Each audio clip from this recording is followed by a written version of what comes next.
गर्मी हुई हुई है, ऑपोजिशन एहतजाज कर रही है। कौमी असम्बली में इलेक्शन एक्ट तरमीमी बिल कसरत राय से मंजूर कर लिया गया है। क्या समझते हैं, इसके क्या नताइज हो सकते हैं और किस तरीके से इसको देखा जाएगा? देखें, ये एक आम कानून साजी नहीं है, यानी एक नॉर्मल हालात में ये कानून साजी नहीं हो रही, बल्कि ये कानून साजी एक खास सूरत हाल में की गई है, जिसका ताल्लुक वो कौमी असम्बली में या सूबाई असम्बलियों में पीटीआई की मखसूस नशिस्तों के हवाले से जो सुप्रीम कोर्ट का फैसला आया था 12 जुलाई का, ये उस तनाजुर में ये कानून साजी की गई है।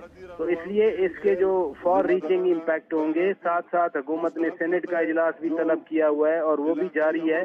आज शाम में सेनेट का इजलास है, तो पॉसिबल है आज या कल वहाँ सेनेट में भी ये कानून पास हो जाए। और सबसे अहम चीज है कि इसका जो तरमीमी बिल जो कानून बनेगा सदर ममलिकत के साइन के बाद, उसका इतलाक फिर 2017 से होना है।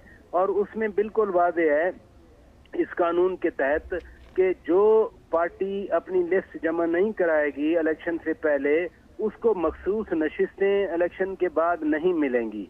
लिहाजा इस कानून बनने के बाद जो 12 जुलाई का सुप्रीम कोर्ट का फैसला है, जिसके नतीजे में सुप्रीम कोर्ट ने फैसला दिया था कि पीटीआई के 39 और वो तो पहले ही हैं और 41 जो है वो सर्टिफिकेट या अपना वो एफिडेविट जमा करा सकते हैं, हल्फनामा।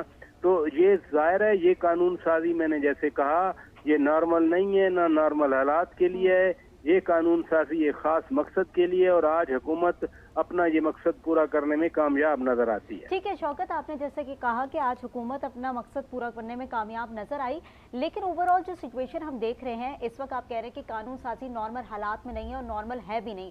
अगर हम ओवरऑल बात करें सुप्रीम कोर्ट की, तो उन्होंने ये फैसला दिया, सुप्रीम कोर्ट की जानिब से फैसला जो है वो जारी किया गया, और उसके बाद अब ये इस तरह से तरमीम कर देना, आप नहीं समझते इस पर सुप्रीम कोर्ट के ऊपर क्वेश्चन रेज हो रहा है?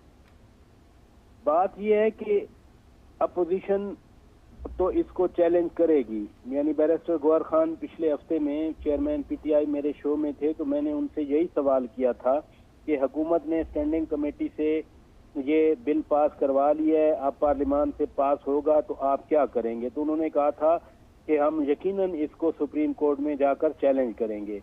अब सूरत हाल ये है कि सुप्रीम कोर्ट तो 10 सितंबर तक छुट्टियों पे है। जब सुप्रीम कोर्ट छुट्टियां खत्म करके फिर नॉर्मल प्रोसीडिंग्स होंगी, समाअत होगी, तो लाइकली ये है कि उस वक्त ये टेकअप होगा, जब भी टेकअप सुप्रीम कोर्ट करना चाहिए। साथ ही रहिएगा नाजरीन, आपको एक बार फिर लिए चलते हैं कौमी असम्बली। फ्लोर दिया है